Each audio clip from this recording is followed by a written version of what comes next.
All right, we are back on the record in the matter of Commonwealth versus Justin Kendall. Before we went off the record, the court read the jury's verdict into the record.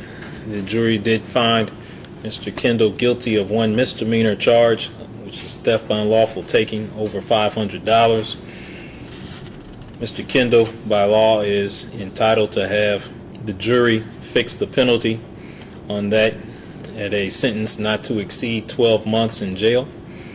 However, I was advised by counsel for Mr. Kendall before we went off the record that Mr. Kendall wished to waive his right to have the jury impose sentence, and I've now been tendered plea sheets which memorialize that Mr. Kendall is agreeing to waive his right to have the jury fix sentence and agreeing to credit time served as the sentence for this case. Mr. Kendall is further agreeing that he will waive any appeal of his conviction on this charge. Is that accurate, at least from the perspective of the Commonwealth, Mr. Mudd? It is, Judge. All right. And Mr. McLeod, you've spoken with Mr. Kendall about his right to have the jury fix penalty, and he's at this time agreeing to waive that right? Yes, sir. All right. Mr. Kendall, please raise your right hand. Do you swear or affirm to tell the truth, the whole truth, and nothing but the truth? Yes, sir. All right. Mr. Kendall, you just heard me articulate the right that you do have, which is the right to have the jury fix your penalty to a sentence that would not exceed 12 months in jail. At this time, you are agreeing to waive that right? Yes, sir. Okay. The plea sheets do read that the defendant, after having been found guilty of one count of theft by unlawful taking under $500, hereby agrees to credit time served and to waive any and all appeals on this case. Is that accurate, Mr. Kendall? Yes, sir. All right. For the purposes of our records, I think that we will need to articulate a definitive time period. Had there been any discussion? Let me ask this. Is Mr. Kendall being held on anything else other than this charge here, this case here? Escape second out of circuit 5. Okay. Had there been a discussion as to how much time are we talking when we say credit time served for the purposes of our paperwork and our commitment? How much time?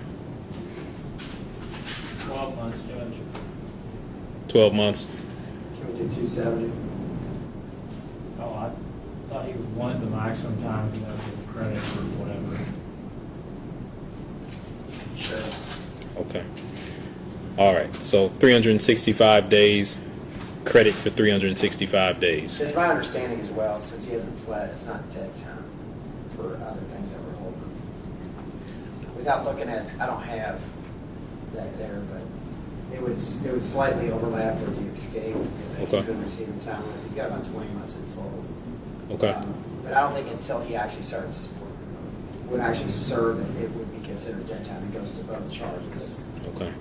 I have no idea. I don't want to opine on that because I don't know the answer. What I can do is I can put on our paperwork 365 days to serve, credit time served for 365 days, and if there is an issue, I'll allow you to reserve the right to come back to the court and to address that, and we can We'll be able to reason that out. and we can amend it. We can amend our order if need be. Thank you. All right, then I will take note of the fact that Mr. Kendall has on the record waived his right to have the jury fix penalty on this charge here. Your sentence will be 365 days. 365 days will be credited towards that. And I'll note that the defendant reserves the right to request amendment of this order at a later time. Thank you, Your Honor.